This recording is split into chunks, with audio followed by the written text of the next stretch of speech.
Frank was about to turn off the TV. A car crashed through the wall and burst inside. Seeing this, Frank dialed the emergency number, then stepped forward to check the driver's vital signs. From the ID on him, Frank found the driver was an old friend of his. Frank unbuckled his seatbelt, trying to help him out of the car, but the driver begged not to be moved from the vehicle. Frank could not understand what he meant for a moment. Just then, the ambulance arrived at the scene. The paramedics took the driver away. Frank went back to inspect the wrecked car, only to find a woman lying unconscious in the back seat. He woke the woman up and attempted to assist her out of the vehicle, yet she resisted fiercely. A wristband identical to the driver's was wrapped around her outstretched arm. Realizing something terrible was going on, Frank sprinted out of the house to chase the ambulance, but he was still too late.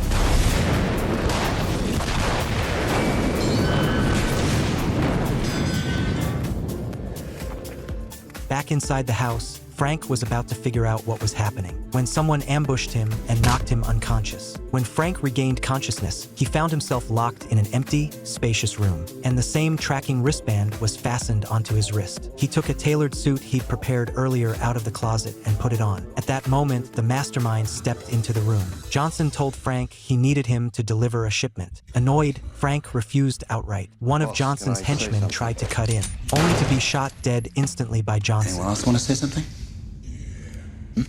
He then pointed his gun at Frank and gave him 3 seconds to decide. Left with no choice, Frank said he would drive his own car. After the cargo was loaded onto the vehicle, Frank prepared to get in, only to spot the woman sitting in his driver's seat. Frank stated firmly that his rule was to work alone. Upon hearing this, Johnson made ready to eliminate the woman. Frank had no choice but to give in. Johnson then explained that location trackers were built into all their wristbands. If they travel more than 75 feet away from this car, the wristbands would detonate and blow them to pieces. To escape the deadly explosion threat of the wristbands, Frank deviated from the scheduled route to find someone capable of disabling the tracking devices. Learning of his detour, Johnson sent hitmen to warn him. Frank drove his car straight to his friend's auto repair shop. While his friend examined the transmitter paired with the wristband, Johnson's hired hitmen had already tracked them down. The gang leader ordered Frank to get back on the planned route at once. Frank turned him down flatly. The leader then sent his man to attack Frank, who kicked the first thug flying without effort.